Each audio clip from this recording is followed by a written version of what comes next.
Shelley. You do. Her whole person, not just her books. Oh. Entirely. Well, I'm not sure about that. I think it would be rather difficult to do, all things considered, so... Oh, this feels more like fan fiction. Yeah, you know, I think you're right about that. This is an homage with varying degrees of respect to Mary Shelley's Frankenstein. So, a thing that I used to do when I was a kid was I liked a certain piece of media, so what I would do is I would make my own OCs, and then I would, rewrite the piece of media, but with my OCs in it. Yeah, I used to do that sometimes. So people out there might say that, well, that's just a self-insert, but it wasn't always. Sometimes it was just characters that I thought was cool, not necessarily ones that were me. Yeah, know? Yeah, I do. I do know. Yeah, but I think all kids do that because, you want to put your own spin on it, right? Right, and also, it's I want to be there. Exactly. So if I can control the piece of media, I can be there in my own way. Indeed. So, tell me about this comic. This comic is X-Men 40 from November of 1967, written by Roy Thomas, penciled by Don Heck, inked by George Tuska, and lettered by Artie Simek. I actually like this cover because it's like a whole scene. It is kind of cool. You don't often get covers that are cohesive, coherent scenes. Right. I mean, I don't know what the fuck's going on here, but there is something going on. There's definitely something going on. Yeah. Well, this one is a bad one, I'm afraid. We open, as we haven't in quite some time, on a danger room sequence. The boys are watching Hank walking a tightrope, while force beams around it threaten to knock him off. For some reason, he's posing like a bodybuilder while he's doing this. I mean, he's got the muscles. I mean, hey, sure, why not? It just seems like if you're going to get blasted with something, I might be a little more cautious. Maybe. Well, Bobby decides that this is about the perfect time for a prank, and he slicks the cable with ice, causing him to slip and fall off into one of the force beams. Great, just kill your friend. What a good prank. Right. Shockingly, somehow this wasn't the result that Bobby thought he was going to get. I would love to know just how he thought this was actually going to play out. When he sat there and slipped comically like he's in a fucking cartoon for a few seconds before getting his grip back. Yeah. Obviously. He is the baby of the bunch. Mm-hmm. But that's a bit much. The two of them get to the roughhousing that's just part and parcel of comics about the young X-Men, but are interrupted by the professor's mental call to meet up in his study. They meet up there with Charles and Jean, where Charles proceeds to tell them that Frankenstein's monster has been found, along with the revelation that he has long thought that Frankenstein's monster is real. Without any clue as to just why he thinks this, he just does. Chuck also thinks that the moon landing was a conspiracy, and that Elvis is alive. Elvis is alive at this point. Oh, God. Charles Xavier is right! He thinks that Elvis and, Biggie are both alive. They're making kale smoothies down in Tijuana. Yeah. With, Frankenstein's monster. Obviously. And I would make a joke about Dracula, but Dracula is a thing. I think Frankenstein may actually also be a thing, but I'm not sure about that. Don't quote me on that. Well, obviously he is, because he's right in front of us, Ripley. Oh god, you're right. That's totally real Frankenstein. That's him, guys. Well, he tells the X-Men all to shut up because it's story time with Charles Xavier again, children. Oh, God. Where he reveals that while mentally tooling about, he heard a thought telling of how in the Arctic Ocean, a scientist on an expedition discovered an 8-foot-tall man frozen solid in ice. This just happens a lot in the Marvel Universe. Hang on. So Chuck just, was eavesdropping across the city. He listens to random people's thoughts because he's bored? Or what? I think he was trying to find something. He was doing some kind of experiment. Though he does say I was engaged in some, mental experiments, which makes that a little dubious considering the, is in there. Like he's making it up on the fly. You might be right. I really hate that concept. Very rude. No one in any place is ever safe from Charles. This is why Magneto wears his helmet all the time, except it doesn't work like that right now. Dropping in on your thoughts unannounced with no consent. All those people running around with tinfoil hats might be onto something. Honestly. I don't know if this is what the scientists were actually looking for, but they decide to head on back to the city museum with it one way or another. I mean, fuck, why not? On the next page, we discover that Charles can also use his mind to project images on the wall. That's a bit much, but I suppose we can assume he's just making them think they see him projecting images out of his forehead onto the wall. See. He shows the team a mental image of Frankenstein's monster, the being in the ice, and when Bobby asks why he was up in the Arctic, Professor X shoots him a real look for not having completed his homework and read Mary Shelley's Frankenstein. But apart from the aura of menace surrounding him, Charles is willing to just let that go for now to complete the summary of the end of the book that Bobby didn't read. This panel is ridiculous. It's like, Bobby Drake, you have chosen death. It's foreshadowing the thing with the Red Skull later. What? Oh, God. In Axis. I forgot all about that. Like Fuck 60 you. years later.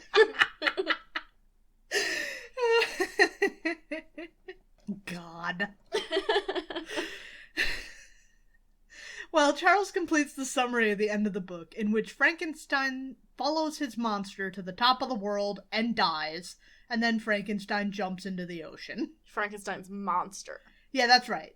I did get a little loosey-goosey on the Frankensteins here. Frankenstein dies, and then Frankenstein jumps into the ocean.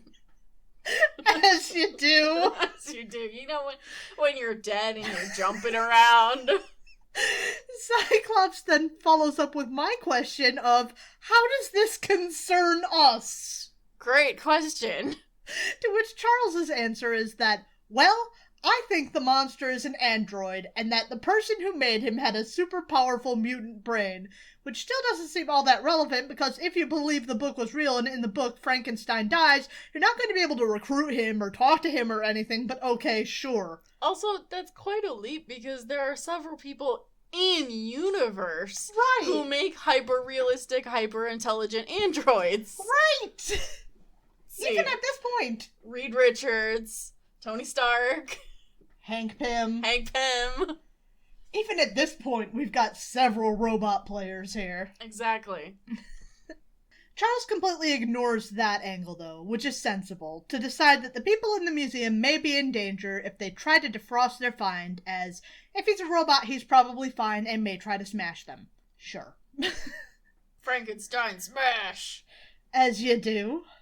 They head off to the museum, where we head just now, just in front of them. There we find the scientist doing exactly what the professor feared. Now, ignoring that this scientist says he's lowering the temperature, he's actually raising it to defrost the giant. Yeah, indeed, that is how temperatures work. Nice going, Roy. His assistant is concerned about it for multiple reasons. One, that, hey, what if it's alive? And the other, that the government literally ordered him not to do experiments on it yet. Blast the government, cries the scientist, doing it anyway. We turn outside where the X-Men have arrived at the museum, though not in costume. Jean knocks out a guard, but he's not the only guy getting knocked about.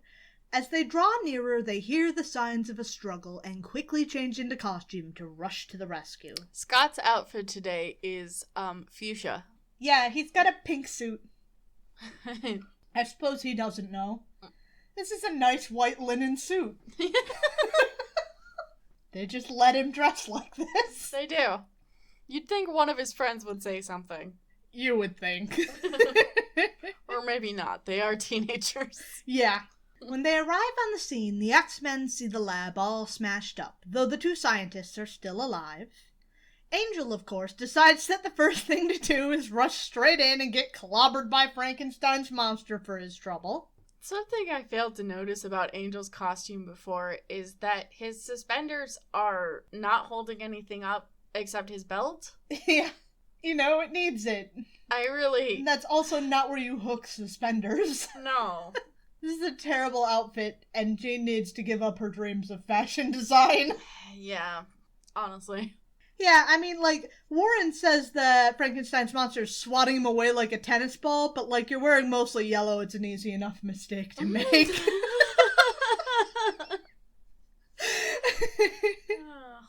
Anyway, terrible costume aside, Frankenstein asserts that people dressed in costume are like the ones he most despises. Confession time, I never read Frankenstein, so I don't know how true that is, but okay. That doesn't sound right, but I don't know enough about Frankenstein to argue with it. Okay. I'm gonna move on. Are there costumed people in Frankenstein? I've never read it. Okay. Beast, having learned nothing from his friend's attempt, jumps directly at Frankenstein's monster as well. Fantastic. He actually connects, unlike Angel, but he gets tossed away like it's nothing. Cyclops' turn to take a crack at this. At least he doesn't charge directly at Frankenstein's monster, unlike his friends, but his optic blast isn't doing a whole lot of good. It looks like Frankenstein has anti-optic blast metal too. Woo boy! Whoops! Psych trips over some debris as the monster closes in on him. Marvel Girl yoinks Cyclops through the air, pulling him out of direct danger, which is great. But not so great is that Frankenstein's monster also has optic blast. Of course he does. Why would he not? Why would he not? That one gets left out of most retellings. Yeah. Frankenstein's eye beams. It was in the first edition. This is what I get for not reading Frankenstein. He blasts the group, knocking them out of commission, and then heads off to parts unknown.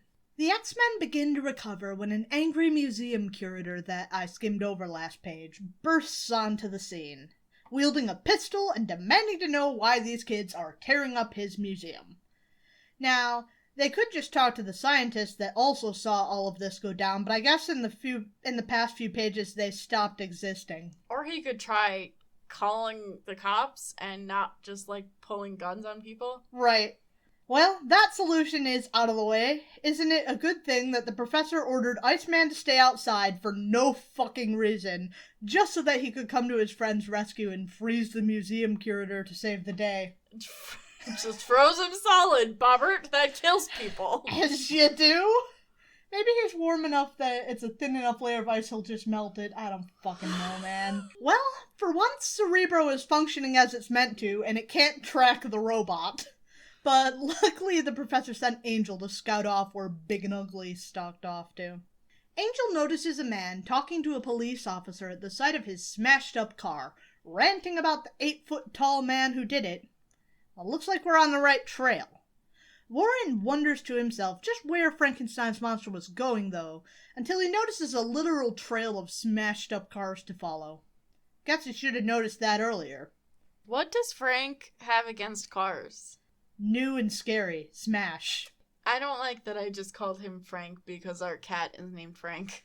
Well, I prefer it to saying Frankenstein's monster every time I have to refer to him, so Frank he is. Okay.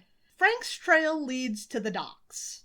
Having heard news of this, Charles heads off with the rest to the Pan Am building where he can, and I quote, "command the officials to give us a helicopter and then forget the whole matter." God. So to anyone wondering how the X-Men aren't running Charles's fortune completely dry on vehicle replacements, yikes, there's your answer. As far as powers go, I really do think that being a telepath is the one most likely to give you a god complex. I agree. I definitely agree with that. People underestimate it, but like... I have a lot of thoughts about that, but we don't have time for me to get into a whole spiel on Charles Xavier's character. Why do I know so much about this man? Yeah. Why do I have strong feelings about this? We don't have time to get into it. Well, in their purloined helicopter, the X-Men close in on Angel, who is closing in on a boat that just left out of the harbor. It's time to take care of this Frankenstein's monster business. The crew of the freighter aren't that happy about this bunch of teenagers that just landed on their ship, so they show up, armed to the teeth, ready to give the intruders either a piece of their minds or a piece of lead moving very fast. Iceman worries that the new costumes make them unrecognizable. I think the problem may well be that they're entirely recognizable, but the X-Men don't have a great reputation. But I digress. Angel drops Beast onto the group, though I'm not exactly sure when he picked him up. Before they touched down? But the distraction allows the rest to be pretty quickly knocked out of the fight by all the rest of the X-Men. The captain finally grants permission for the X-Men to be on his ship, and they begin scouring the ship for Frank. I didn't notice before that Jean's new green dress is off her shoulders. It isn't always, but it is now, which makes it even worse. It really does. How the fuck is this fabric staying on her body? Yeah. Whatever. Double-sided tape. Yeah. We watch as Beast scours the hold of the ship, seemingly bound for Buenos Aires. But it seems we're not the only ones watching, as Frankenstein's monster crouches on something, overlooking the storage hold. And when Hank's back is turned, Frankie Jr. jumps down behind him and attacks, nearly destroying Hank with one blow. Still, Beast does manage to escape with his much-touted agility, and in fleeing leads Frank back up to the deck so the rest can take a crack at it. Angel drops a rope around him, ready to use the ship's pulleys to pull him into the air where he can't hurt anyone. This doesn't work as Frank has magnetic fate.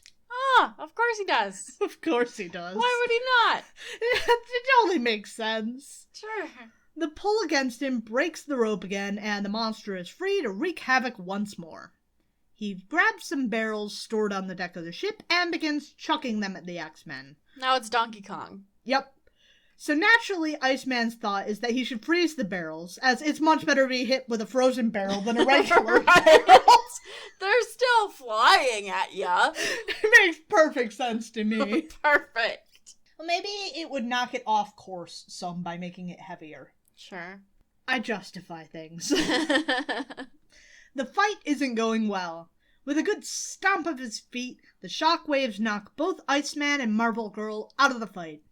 Cyclops draws nearer, blasting at Frank, but he seemingly ignores him for the most part, even though he does want to fight him, but he wants to fight Beast more. Beast is swinging around in the rigging. Frank dislodges the post and manages to send him crashing to the ground, leaving only 2? 3? The comic says it's 2, but I have no idea what's wrong with Angel. He didn't get hit or anything. He just wasn't holding onto the rope anymore. Yeah. But an overpowering thought pierces the android's mind. Charles announces himself, and that he's the one making the X-Men fight him. So if Frank wants them to stop, he wants to fight Chuck. Well, Frank thinks that makes pretty good sense, so he closes in on X in his wheelchair, ready to smash Bald Bitch Supreme. Do it, do it, do it. Still, Chuck's got a few tricks up his sleeves, namely one Scott Summer, here to blast Frankenstein to draw his attention and buy some time. It does buy a few moments, but not too many before he's tapped out of blasts, and then Frank is able to close in on Charles.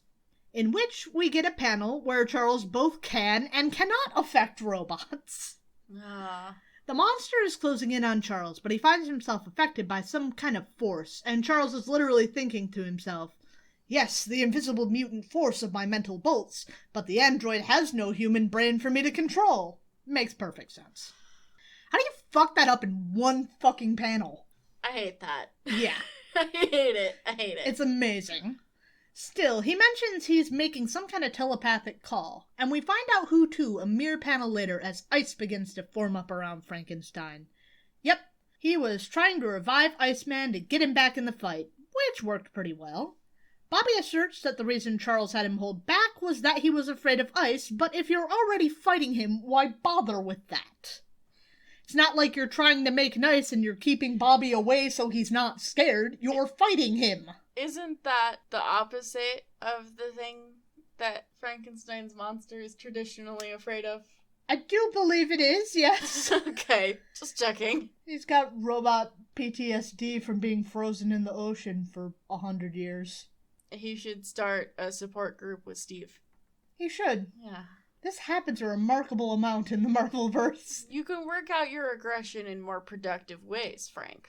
This is not the way to go about it. Mm-mm. Well, it doesn't matter. Iceman turns it up to 11, and for some reason, freezing the android causes it to blow up, whereas last time he was just frozen, but this time he blows up when he's cold. Okay. I'm sure you'd love to know what the fuck all of that was about. I would. You're in for an explanation of sorts. Okay. You see, Charles was able to mentally affect the android again, even though literally just a moment ago he wasn't able to. And he picked up the thoughts explaining Frank's origin story. Apparently, aliens from some kind of God! aliens with Roy! Aliens! It's like that ancient aliens guy. Aliens! Aliens from some kind of tropical planet sent it to Earth as some kind of ambassador, but the robot malfunctioned and started causing problems, so the aliens chased it up to the Arctic Circle and then died. Oh. Why did the aliens make him look like Frankenstein's monster? Because it would make sense if the aliens looked like that, because then they would be making it in their image, but right, they the don't. Aliens look like people. They look like people in weird outfits. They look like people, and the Earthlings look like people. Why not make the robot look like people? Why did they do this? A great question. Also, we don't know how Mary Shelley ties into any of this. Also, Professor X mind-wiped the whole crew. The end! Of why? The coming of grotesque. With a K. So that was a lot, but we move on to the B story, written by Roy Thomas, pencils by Werner Roth, inks by John Verpoorten, letters by Al Kurzrock. I'm sure that's probably not how you pronounce that, but we don't know how to pronounce it correctly. Yep. So, if anyone knows, email us. Yes, email us. When last we left baby Cyclops, he was fleeing the cops through the woods when a telepathic call drew him to a shack. And that is where we pick up our story. We pretty much immediately learn about this telepath, a man named Jack Winters, who reveals that both he and Scott are mutants. Scott at first denies this, but after Jack reveals that he knows about the incident in the city, Scott fesses up to it pretty quick. He wants to know more about Jack, but there's no time for that right now. The cops are closing in on the duo. But it's not a problem for Jack, who teleports first Scott, then himself, off just before the cops come in through the door, leaving no trace but the warmth of their now extinguished lamp. Back at his mansion, Professor X is hard at work trying to find young Scott Summers before trouble finds him. He's developed some kind of contraption, Cyberno, which Stan clarifies is a prototype Cerebro, with which he intends to find Scott, and it picks up not just one, but 2 mutants. Luck isn't in the cards for Charles, though, as just as soon as the pair registered, they disappeared. Elsewhere, and a time later, we see the pair rematerialize inside a nuclear power plant. This isn't the first jump for them. It seems Jack can only operate short distance, so they took a train and then rematerialized here. Apparently, throughout the journey, Jack did tell Scott where they were going, but not what his intentions were or what he wanted Scott for. I like his rubber gloves. There's something. Scott's slowly growing fairly uneasy with the lack of information, and he starts getting defiant as he suspects Jack is up to something shady. Jack then points out that he's already implicated in whatever's going on. He's already been involved in breaking and entering, after all, but he's finally willing to explain what he wants. You see, he used to work at this plant, but he was a crooked sort even then. He had gambling debts that even this fairly well-paying job weren't able to pay off. One night at work, he hatched a scheme to steal some of the radioactive materials from his workplace. Why? To pay off his gambling debts, somehow. You know all those people who want to buy radioactive materials. Dodgy. Unfortunately, this didn't quite work out how he planned it. He did something to cause one of the canisters to explode, and while he managed to get away from his workplace without being caught, and somehow showing up at the hospital with severe radiation burns didn't cause any suspicion, his hands were left permanently damaged. A few days further down the line, strange things started happening to Jack. He starts feeling like he's picking up radio waves, and he pulled his protective gloves off his hands only to find that his hands had been transformed into diamonds. Okay, because that's what radiation does. That's exactly what it does. He demonstrates the danger that his hands pose to Scott should he try to back out or betray him by cleaving straight through a steel beam. Reasonably, Scott finds the situation fairly alarming, but Jack continues on. They're back in this nuclear power plant looking to find more of the material so Jack can make not only his hands of diamond but his entire body. Before Jack can further put this plan into motion, though, he and Scott are interrupted by powerful thoughts urging them to stop this now. Charles Xavier is on the scene, and Jack orders Scott to blast the man, but Scott steadfastly refuses. Still, that's not going to stop Jack from taking him down himself, and Jack closes in on Charles, but that's where we end the issue. Radiation turns your hands into diamonds. It sure the fuck does. Turns you evil. I forgot about the evil. Gives you snake powers, but only when it's a radioactive snake. Well, that's also how it works with spiders. Exactly. So basically, if you irradiate any animal and then have it bite you, you get to be like that animal. Yeah. That's how it works. That's exactly how it works. I'm going to ask right now, because the next two are part of a series, what was your rating for issue this one? The issue this one. Issue number 40. Issue number this one. That's the one. It was bad. Unfortunately, I was really hoping it was going to be funny bad, but it wasn't. It was just bad. I told you it was bad. You did like the locusts, so... Frank...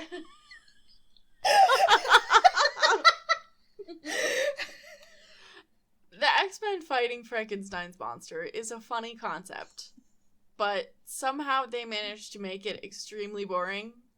Yes. And by they, I mean Roy Thomas, I guess. It's Roy. Roy did it. Roy did it. We're gonna read an issue at some point, quite far down the line at this point, I think, where Thor fights Dracula, and it's going to be much better than that.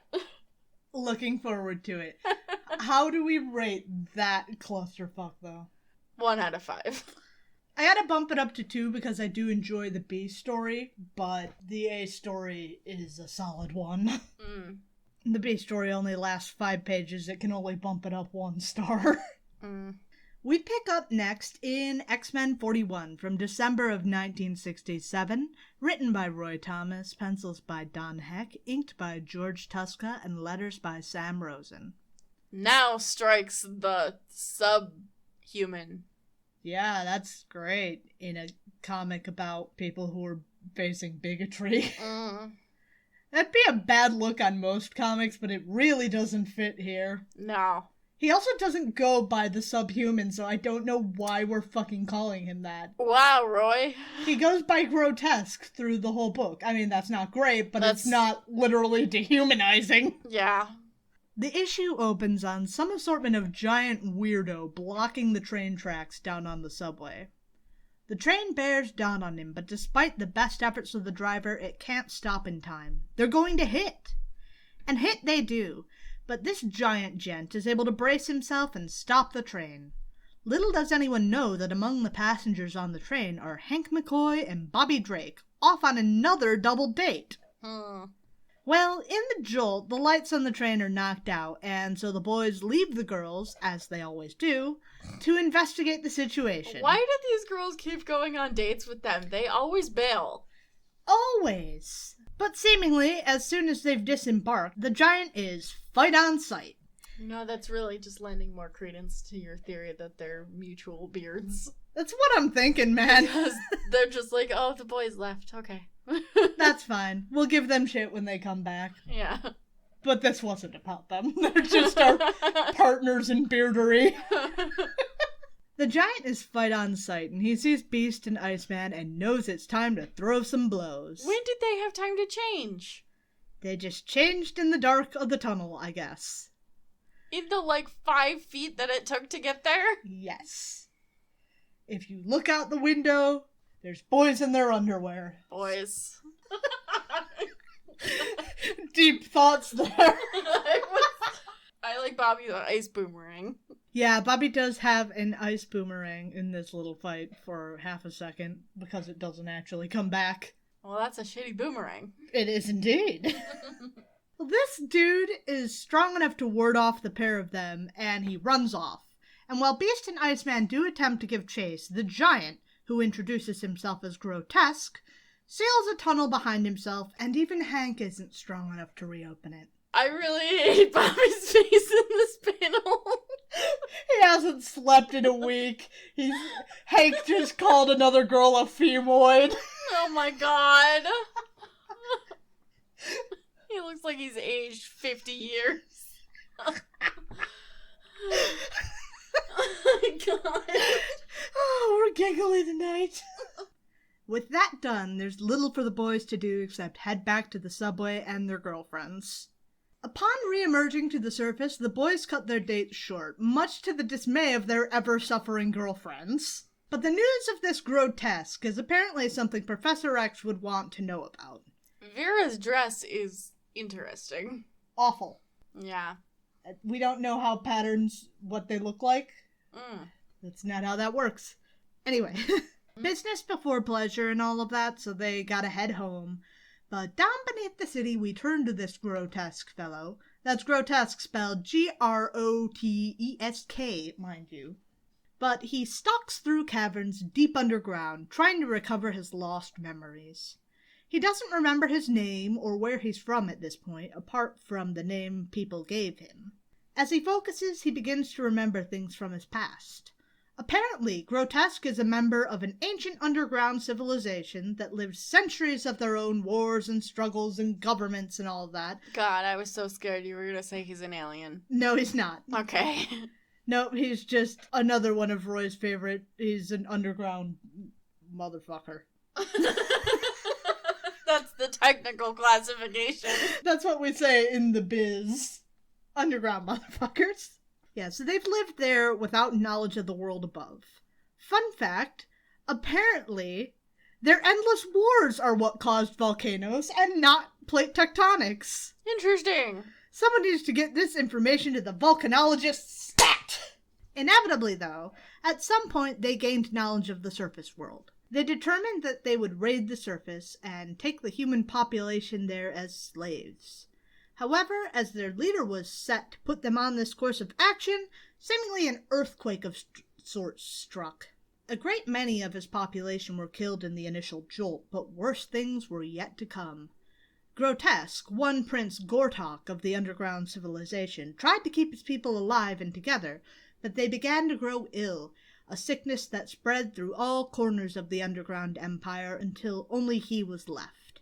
The prince stalks through the caverns of his now dead race, mourning their loss to radiation sickness unwittingly inflicted upon them by the humans above, and swearing his vengeance. I don't know how he forgot all this. It seems pretty memorable to me, but all right. It was the radiation. That's what did it. Or maybe he witnessed Charles Xavier sticking a Twix bar in his fucking pocket at the convenience store and he got mind wiped for it.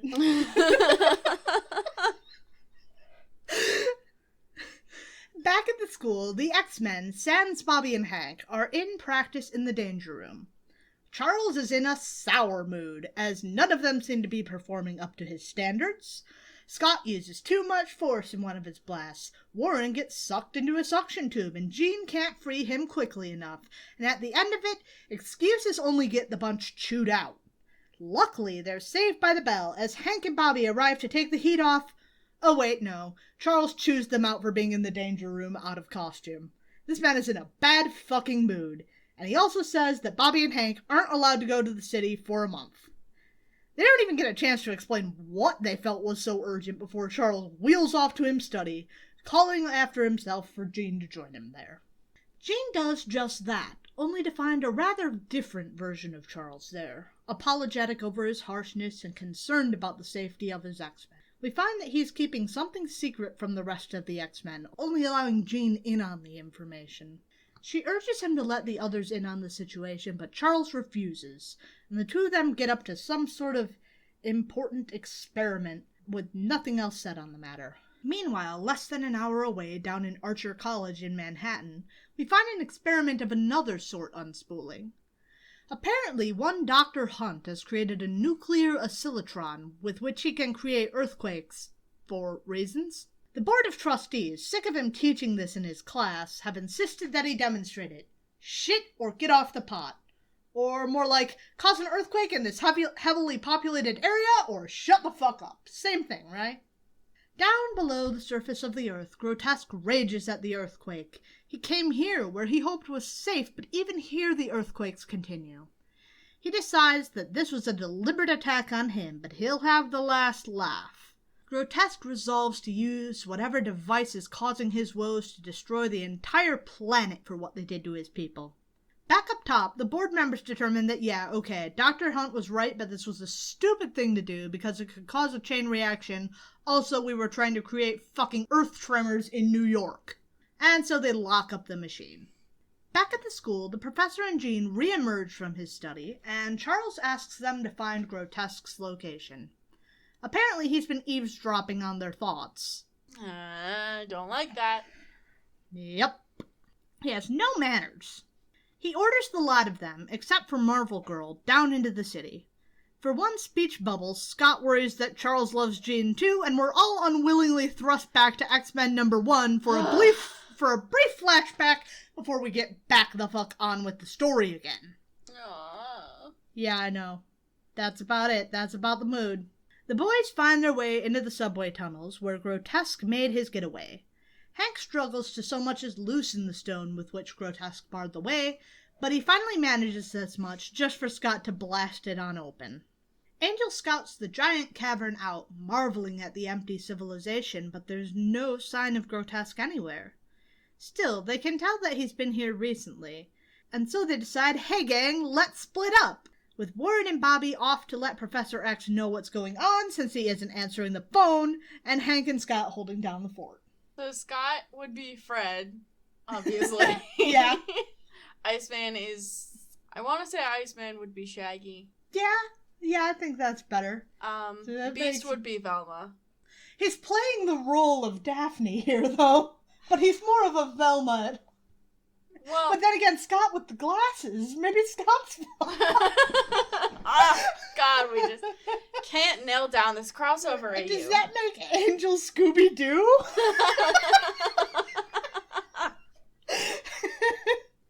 No, Angel's Daphne because he's the pretty one. He is the pretty one. Okay. So, Scott is Velma or is Beast Velma? We have to decide this. I think Beast is Velma. Okay, yeah, I think because Scott's the leader, he can be Fred. This is dumb. This is really dumb. But where's Scooby-Doo? Scooby-Doo, where are you? You said the thing. I did. I summoned him. The angry god approaches. Up top, Grotesque has somehow managed to find the device that caused the earthquake, or at least the rough location. How? I don't know. Okay. But he does beat up Dr. Hunt's assistant, assumedly for reasons. A few miles further north, Angel and Iceman have arrived to let the professor know, but apparently Charles left after getting their call. So he did get the call, he just didn't fucking answer. They explain the situation to Jean, but she can't come to back them up either. They note that Jean, too, has been acting cagey of late, not just Charles, but there's nothing to be done about it. She refuses to go with them, claiming that she can't. Well, she's probably sad that she lost all her internal organs. That's probably what it is, yeah. I can't breathe. Yeah. It's empty in here. This fucks me up because her shoulders are the normal proportions, but then from, like, the boobs down is all bad. Yeah, it's all weirdly squished. She doesn't even get, like, sexy hips or anything. She's just... Right. She's got narrow hips, too. It's weird. It's really weird. You had it in the dot part, guys. Apart from the stupid off-the-shoulder shit, but yeah. Yeah. In Dr. Hunt's workshop, his assistant begins to come back around, only to be faced with Grotesque, angry and demanding to know where the nuclear oscillotron is. The assistant doesn't even know where it's been moved to, but before Grotesque can really put the screws to him, a voice orders from the entrance that he put him down. In surprise, Grotesque does just that. When he turns, he recognizes Beast, though Cyclops is a new face. They square off against him, but we're left on just that cliffhanger and a turn-in next month. as we move along to the next Origins of the X-Men segment, written by Roy Thomas, penciled by Werner Roth, inked by John Verpoorten, and lettered by Sam Rosen. Jack and Professor X have come to a stalemate of sorts, and Jack orders Scott to blast Baldylocks, presumably because he feels threatened by Charles's superior baldness. Scott refuses, knowing that he could kill the man if he did that, and while Jack is none too pleased with that, he's still got 2 fists of diamond, and that at least allows him to knock a support column out, showering the trio with debris. He should team up with the Grey Gargoyle. They just have weird hands. Weird hands. I don't see that team up coming. Scott worries over the man in the wheelchair, who seemingly just had a roof collapsed on him. But Jack grabs him by the arm, pulling him along after him, so they don't both meet with the same fate. Well, there's that, but not only that, as we find he has his own designs on Scott. He plans to use him to break into the building where he found the chemicals before, also known as the Cyclotron Center. Scott continues to worry about Xavier, but Jack insists that he got what he had coming to him, before insisting he follow along with him to the building. Jack leads the boy across the grounds of the power plant where they're stopped by a guard. Winters doesn't bother to ask Scott to take care of it this time, favoring to take care of the situation with his own bare hands. But Scott does actually act this time, blasting the guard's gun to take him out of the fight, because if Jack had taken care of the situation, he would have just killed the dude. So the guard runs off, and Jack runs into the building, but Scott doesn't follow, instead hiding among the trees on the grounds while he tries to figure out what to do. That doesn't stop Jack, even though he did want Scott to break him into the place. He breaks him pretty easily with his diamond hands, and activates the cyclotron, standing in the path of its beam, bathing himself with its radiation in the hopes of becoming a living diamond. Or getting cancer. Either or, but I'm betting on living diamond. Elsewhere on the premises, Charles exits the ruins of the building where he faced off with Winters. As he wheels across the grounds, he spots a jeep loaded down with guards rushing for the cyclotron, having been informed by the one runaway guard, Charlie. As they draw near, though, an optic blast lances out through the air to total the jeep. Scott hoped yet again to protect them from Jack, but they're just about ready to fire the guns at Scott when Xavier intervenes, knocking the bunch out, and he finally has the opportunity to approach the scared teen. He introduces himself as Professor X, explaining that he was the one who saved the boy. Scott is relieved to find that he didn't cause the man's death, but Charles insists that that's not all that needs to be done to undo the harm he's done. There's Jack, after all. Nothing to say about Scott's answer that, "I feel I must trust you," or the fact that this is not Scott's fault and never was, but we already know Charles is a manipulative bastard. Nothing like manipulating children. However, in the cyclotron room, the hum of the machine and the glow of the lights have both fallen away, and Jack crashes through the wall, now a Kool-Aid man of living diamond. And on that cliffhanger, we must move along to the next issue, X-Men 42 from December of 1967, written by Roy Thomas, pencils by Don Heck, inks by George Tuska, and letters by Sam Rosen. We see an assortment of faces, both horrifying and horrified, by assumedly the assertion on the cover that this is the death of Professor X. Not a hoax, not a dream, not an imaginary tale, this is for real. Thank God. We won't have to deal with this manipulative bitch much longer. We open on Angel, Iceman, and Marvel Girl, but the situation has intensified a bit since last we saw them.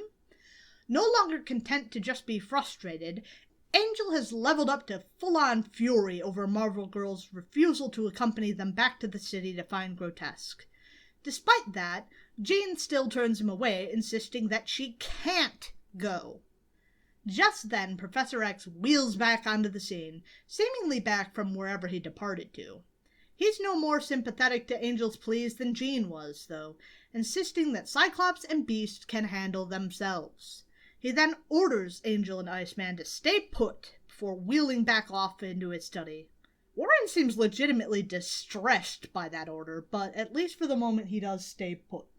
We now get to see Beast and Cyclops handling themselves against Grotesque. He and Beast are really throwing down, though Grotesque is taking everything Beast has to offer and seemingly handling it pretty well. As they fight, Grotesque begins to speak of his plan to destroy the world. Beast isn't a big fan, needless to say, but we're missing one member of this little drama. Cyclops, apparently holding back from blasting Grotesque, probably due to Beast's presence right by him, but I'm not sure. Well, he's not holding back anymore. He blasts in Grotesque's general direction, but it doesn't hit Grotesque. It does, however, catch his attention. He chucks a huge piece of machinery in Scott's direction, though Scott is able to use the recoil of his blast to fling himself out of the way, which I think is really cool. I propelled flight. I love it. I have a lot of things that I think about that, but we don't have time for it. And he's not done yet. He blasts again at Grotesque, who cockily remarks on Scott's bad aim before we finally get treated to the very satisfying trope of, I wasn't aiming for you. Oh my god. Nope, he was aiming at the machines behind him, and the explosion knocks Grotesque clear across the room. I'm sure Dr. Hunt is thrilled that this is happening in his lab. But hey, it's the whole world versus a few machines. Fuck Dr. Hunt. To their dismay, Grotesque emerges once more as the smoke clears. They're ready to fight him again, but as the earth begins to shake once more, Grotesque has a vision of a dude at a control panel, gripping. But at least it distracts him from fighting with the boys. He manages to create some kind of solid smoke screen as he makes his getaway back into the underground tunnels, ready to find the machine once more and get his revenge. Are these just powers he has? I thought he was just big and strong. Yeah, I don't know why he has visions or what's up with that. Why can he make solid smoke? It's a gadget he has on his belt or his shirt. His loincloth. Yeah, it's something. I mean, the gadget is on his loincloth. No, it's on his, No, it's on his loincloth. Okay. Sure. It's on his loincloth. It is. I wouldn't lie to you. You would lie to me. I would not. With no reason to stay, Hank and Scott make for home to meet back up with the rest of their friends. As soon as they make it home, Warren quickly tattles on Jean's refusal to go along with him. When she enters the room, the matter is mostly put aside, but Scott does insist on seeing the professor, which Jean again declines. He's not to be bothered. Scott doesn't take that well, retorting, "Can't? When the safety of the entire Earth is at stake, no one says can't to Cyclops. Not you. Not even the professor. Now stand aside. I'm going in." Which does have a certain resonance with Scott in more recent years, but I digress. His little temper tantrum aside, Jean insists that no means no, and if you're not going to cooperate with that willingly, you can float around until such time as you're willing to behave. Gay baby jail. That time comes pretty quickly, and Scott is let out of gay baby jail, as the professor has summoned a lot of them in to see him. They're all keen for an explanation, but we don't get to see that. Instead, we see Grotesque smash his way through a wall. He followed the vibrations through the earth to their source, finding the machine, the control panel, and seemingly the man. Declaring his desire for revenge, he pulls the man out of the chair at the control panel, only to have the pointless reveal that the man at the control panel was Professor X in a mask. We truly are up to some Scooby-Doo bullshit this episode. He didn't have to be in a mask. It could have just been a wig. Why did it need to be a mask? The vision didn't even look that fucking specific. Could have just been a dude. I guess that's why he got the vision, though, because Chuck gave it to him. Yeah, I think that's probably what happened there. Okay. I'm just waiting for Cyclops to get his glasses knocked off his face again so he can grope around claiming, "My glasses! I can't see without my glasses!" Leaving with Professor X's explanation of who he is, Grotesque finds this rather pointless and chucks Baldylocks away. Good. With single purpose, Grotesque makes for the control panel, and Chuck ruminates that, just maybe, he made a mistake solo luring Grotesque to face him 1v1. Gee, ya think? Well, he reaches out with all of its power, doing his best to brain blast Grotesque into submission, and he does indeed manage to knock him out for a moment, but not until after Grotesque activates the nuclear oscillotron. The machine slowly whirls to life, beginning to send its vibrations coreward. Mere moments later, the X-Men arrive on the scene. Angel is the first there because, of course, he is. Charles urges him to deactivate the machine before it's too late, and he does his best. Grotesque is a hardy foe, but Angel brought some kind of solar orbs that Chuck uses to store solar energy for some reason, even though we've never seen these before, and we never see them again. Thank you, Roy. But Angel blasts the man with sunlight, which is fairly unpleasant for Grotesque. He's never seen the sun, and his pale skin and sensitive eyes burn in the light. Beast takes advantage of the situation, grabbing Grotesque's head to really deck him one, which is about as effective as it's been right along. And the vibrations begin to resonate through the building. Grotesque ready to throw another one of those smoke discs. Unfortunately for him, Cyclops blasts it right out of his hand.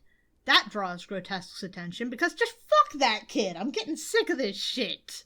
Meanwhile, Jean kneels at the professor's side, ensuring that he's all right, but he urges her to deactivate the control panel now that Grotesque is focused on Scott. She obeys, but the lever won't budge. Somehow Grotesque jammed it. And the rest aren't doing all that well with Grotesque either. They're doing an admirable job of keeping his attention, but I'm not going to cover that in detail, apart from the fact that Grotesque too has the ability to reflect Scott's eye beams, something I'm growing a little tired of. A little bit. Enough of that. The more interesting shit is the Professor, Jean, and the machine. The pair bombard the machine with mental energy, trying to find a way to stop it. They are slowing it, but is it quick enough? Charles activates his leg braces and makes his way across the room towards the machine, determined to find a way to stop it, while Grotesque brawls with the boys. Suddenly, the prince realizes that the machine is slowing. Grotesque whips Warren across the room, leaving the boys to have to save him so he can deal with Charles. They do save their friend, but by that time Grotesque has made his way to the control panel. He pulls Charles away from it before tearing at it with his bare hands, desperate to increase its power. But that's not what happens. What does happen is that the machine explodes, killing Grotesque instantly. The X-Men don't particularly care about that, because he had it coming, but he wasn't the only one caught in the blast. Charles lays on the ground, mortally injured but still clinging to life. He uses his last words to explain to them just what Grotesque's deal is, before explaining that he was already secretly dying from an illness that nobody knew about, and then he dies, leaving his students to lovingly bear him home. Okay. I was secretly dying from an illness. Also, my eyes can't open. That's a lot. Okay. Alright. I think okay is the appropriate thing to say to all of this. Okay. Okay. We're not done yet. We've got one more Origins of the X-Men segment before our time today is done. Written by Roy Thomas, pencils by Werner Roth, inked by Herb Trimp, and lettered by Al Kurzrock. We open on Jack's pronouncement from the last issue that he is the living diamond. He's still getting used to his new body, but that's not going to stop him from being a right dickhead about everything. Just off Kool-Aid manning through the wall, he spots Charles as he wheels his way, offering to help Jack. Jack doesn't want help. One very concerned Scott Summers watches this situation unfolding from the brush where Xavier ordered him to conceal himself. Scott's sure that Jack is going to react violently, and he's right. Jack's new diamond body isn't cooperating exactly how he wants it to, going slower than he would like as he moves to strike Chuck for bothering him, but the slowness gives Scott the chance to come to the professor's rescue. He blasts Jack until his eyes start to lose power. It doesn't stop Jack, but it does throw him off balance long enough for Scott to wheel Charles off into a nearby building where he suspects they can find something to stop Jack fully. I have a quick question. Yeah. So Scott, when he blasts long enough, he runs out of power. Yes. Does that mean he could take his glasses off without hurting people? Probably until it started blasting and it would be fairly unreliable. Well, yeah, but still. I think technically, yeah. Or is it just that his eyes get tired and he has to blink a lot? I don't know. I think mostly he just runs out of eye blasting juice for a little bit until he absorbs the right kind of radiation, like solar radiation, electromagnetic shit to make his eyes open right again. Whatever. I'm just saying, that does mean that there's a window of time. Right. Yeah, you're not wrong, I don't think. At least not at this point. I think there is a point where it's pretty much always on, but at this point it's kind of spotty. Mm-hmm. Upon entering this new room, the newly formed duo look around the lab for what Charles was looking for, finding a gadget known as an ultrasonic vibration inducer, which will somehow fix their situation. Charles muses on the situation, but he doesn't have long to do so, as Jack slowly rips his way through the door, horror movie style. Scott readies to unleash on Jack yet again, but Charles instead orders him over to the machine's control panel. At Xavier's instructions, Scott activates the machine, blasting Jack with its vibrations. It hasn't stopped Jack from attempting to beat Charles to death, but it has stopped him from succeeding. His limbs continue to stiffen, and he goes slower and slower. Charles cautions that he needs to free Jack from his current state, but that's the last thing Jack wants, and he refuses to stop fighting, and instead he explodes for some fucking reason. It just explodes. Sure. That's what radiation does. It turns you into diamond and then you explode. That's how it works. If you get radioactive and then you're vibrated, you just explode. It's true. For a moment, Scott and Charles look on before Scott realizes that he operated the machine and is sort of a murderer. Kind of. Charles does his best to comfort the overwhelmed boy, and while he does stop fixating on the murder thing in particular, there's still the fact that he's a runaway from an orphanage without anywhere to go and any friends to have. Hell, the one he tried to make tried to murder both he and Xavier. Not an ideal quality in a friend. Acceptable, I suppose, but not ideal. Charles offers to let the boy come along with him, and with the threat of the guards drawing ever nearer, Scott accepts. The pair of them finally make for home, where Charles explains his plans. Scott agrees that he'll do this, though I think honestly at this point, he'd accept most things from this man. It's been a long day, he's overwhelmed, he nearly died several times, he killed a man, this guy came along, rescued him, and offered him a home. I think at this point he'd just say yes to most things. It's not great. No. Not a great look on Chuck. No. Does he ever have a good look? Not really. No. Scott tries on his costume along with his new visor, now truly the first of the X-Men. That's the end of our stories for today. So, what did you think of the last 2 issues? 3 out of 5. Really? Yeah. It was a solid story. It was a stupid story. It was dumb, but it was solid.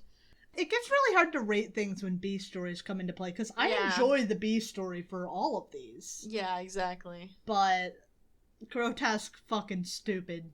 Yeah. Everything stupid. I think if not for the B story, I would definitely give it a 2. Yeah. Fuck it, I'll agree with your... No, I can't bring myself to 2 stars for both. Uh-huh. And it only gets 2 stars because of the B story. Uh-huh. Okay. I think that about wraps it up for us.